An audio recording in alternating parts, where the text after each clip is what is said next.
You're listening to musician, author, and educator Bobby Borg, breaking down music, business, and marketing basics so they stick.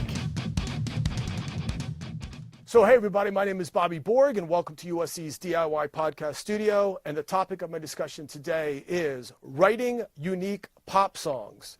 And I'm going to break that down into three main areas: lyrical perspective, merging styles, and breaking molds. I've got a great guest with me today. Her name is Anika Paris. And Anika Paris is an award-winning singer-songwriter, a classically trained pianist, and a published poet and author too. So hey everybody, uniqueness is probably the most important thing to a songwriter or artist, finding sort of your own style that makes you sound distinct in the crowded marketplace. But trying to actually fit into the pop mold and be unique sometimes is very, very challenging for artists. So what we're going to do is we're going to try to address maybe three different approaches that might sort of open up your mind about this. So with me today is my guest, Anika. So thank you very much for coming out. Of course. Appreciate Hi. it. Thank you. So let's actually get to this, you guys, with point number one, which is lyrical perspective. So where I'm kind of going with this is that, you know, maybe one of the sort of angles that we can take with regards to trying to find uniqueness is trying to maybe write from a different perspective. Mm-hmm. So, for example, there's tons of love songs out there, from a man to a woman or a woman to a man. But how about from maybe a trans person to another trans person, or to a male or female? Or how about maybe from the perspective of somebody a Muslim American living in America, and how that is post 9/11, or whatever the case might be. You know, obviously it has to be true to who you are. Right. But could maybe lyrical perspective be maybe sort of a way to sort of find uniqueness? Or? Absolutely. I love those two examples, actually, Bobby. Okay, cool. Should have people take a class with you, maybe. Yeah. I think it's a great idea to have a different lyrical perspective. You know, you want to capture an audience, listener immediately from the top of a song. So, I actually had a trans student. I just want to tell you a funny story. Started off as Chris and ended up as Natalie. Wow. And wrote an album as a man, and then wrote the second album as a woman, and wow. and released it as a duo, as a double record. How interesting. So it was pretty interesting that way. And if you think about it, like you were talking about, being a Muslim after 9/11, that's, a pretty tough thing to do. I don't know if you know the rapper Nas. He did a song called I Give You Power, and it was from the perspective of a gun. Oh my God. So the entire song was written from the gun, as if the gun had a point of view, had a narrative, and was talking. Wow. So that was pretty interesting, because we think that if we go outside the box, can it remain pop? And it can remain pop as long as you're clever about it. Right. And then even Katy Perry, for example, her big, huge hit was I Kissed a Girl. Right. Remember that? Right. That's what really put her on the map. Different. Exactly. Yeah, right. so she came out of the box. Billie Eilish, has a new song out now called I Wish You Were Gay. Right, right. So people are kind of, they're breaking the mold a little bit, being daring. Lizzo is doing a song about fat shaming. She had a big song called The Truth Hurts. I don't know if you remember that song. Oh, right. It went viral. And she, right. Came out of the gate, although she's been in the industry since she was 14 years old. But, that was a big hit for her, too, talking about fat shaming, or maybe the perspective of something confessional like Demi Lovato's Sober. She writes a song confessing to her parents that, I'm sorry, Mommy and Daddy, I'm not sober anymore. So right. There are many different lyrical perspectives you can take, whether it's personal, sexual, whether it's, social conscience. Right. And this could be the thing that maybe sets you apart and makes you distinct. Sort of, I absolutely think so. It's been Yeah. happening for a long time. A funny story, my favorite song in college was Every Breath You Take by Sting. Uh-huh. And I'm singing it, and I'm thinking it's such a great song, right? And it's about a stalker. Oh my God. Did you not know no, that? No, I didn't know yeah, that. It's about a stalker. So, Whoa. when you think about it, if you listen to the lyric, sometimes the interpretation can be different than what you think. So even if you write from a different perspective, the audience might not necessarily know what it is. Right. But still, there's something interesting about it, I think. Yeah, absolutely. Let's move on to number 2, which is merging styles. So obviously, potentially, bringing in different characteristics, maybe from different musical cultures, could be something that gives you a little bit of an edge. And I think about this pop artist Aurora, and how what sets her apart from other pop artists is still the pop format, but you can hear the certain phrasings in her voice, and you can hear how she uses her voice and certain instruments that are put in and stuff.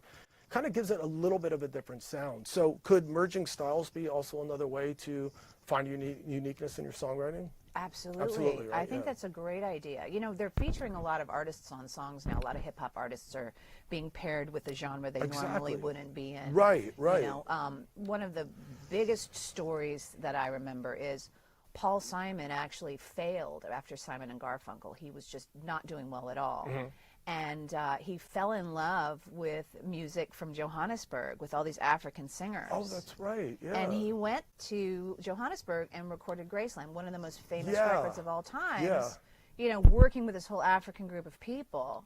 I remember that. Yeah, it's a great record. The thing about it is, thinking on a contemporary level, is it more about the singer that you put in the song, or is it more about the actual palette of music? So you talked about ethnic sounds. It could be an instrument you bring into a song that's unique.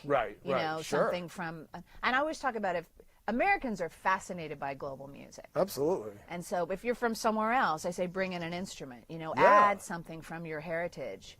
I think so. I think it makes total sense to me. I mean, and it makes the music definitely more interesting and can make you stand out for sure. Well, I did a song with it's called a cacique chief, a Taino Indian, who came in and was sort of doing a chant on the song, and then he was playing an indigenous flute because I'm Puerto Rican. Totally cool. So bringing in stuff from your own culture, just think outside the box. I love that stuff. Yeah. I love that stuff. Yeah. Let's talk about breaking molds now. So, I mean, there's been research about this, people that have looked at all the pop songs and found common attributes and things like that. And people will say, well, the majority of pop songs are in 4/4 or 6/8, mostly 4/4. But can maybe we break the molds, but being careful not to break it too much, so maybe throwing in a measure of 7/8 or something, which could maybe, make you, if you become known for that, maybe even if that could be maybe your sort of competitive advantage or what makes you unique and stand out, or maybe even perhaps, we have our, verse, chorus, bridge, chorus kind of format, which works wonderfully because that has a nice balance between predictability and surprise. But how about if we messed with that just a little bit, just where people start to recognize that is kind of what you do, is that maybe something else that we can shoot for? These are great ideas, Bobby. I'm telling you. I always talk about, let's start with song structure. Song structure is like a map. Yeah. It's to allow the listener, you're taking me somewhere as a listener. But I say, why don't we go with Waze? You know how Waze kind of takes you, the GPS, out of the norm. You're going down cute little streets and stuff. Yeah. So there's a way that you could have an interesting song, but I don't want it so predictable. Right.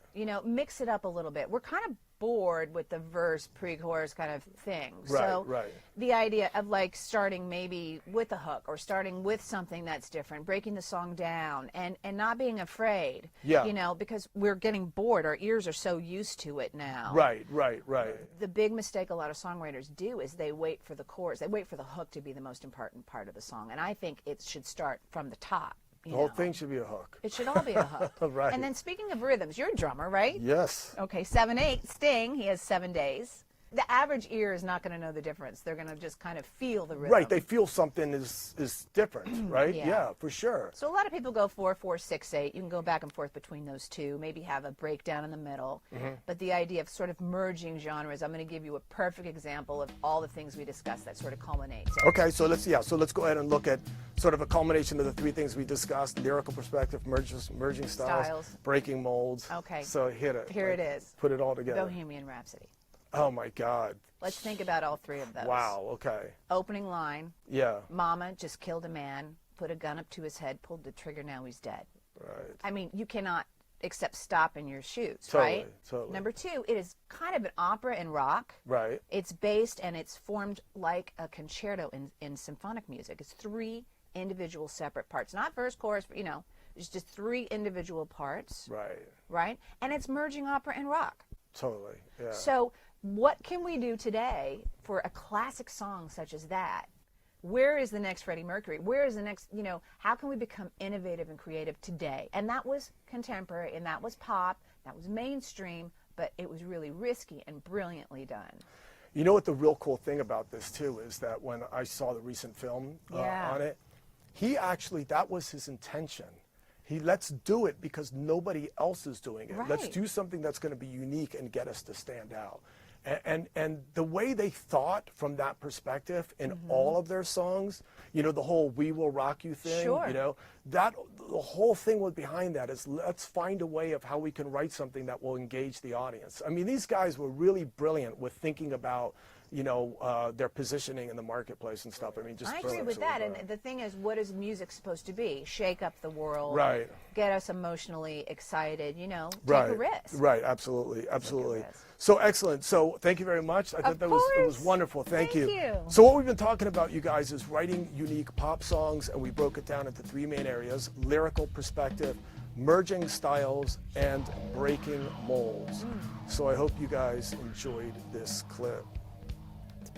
So hey everybody, my name is Bobby Borg, and we're just trying to break down music, business, and marketing basics so that they stick. Please be sure to check out other clips, and please be sure to share, comment, like, subscribe, etc.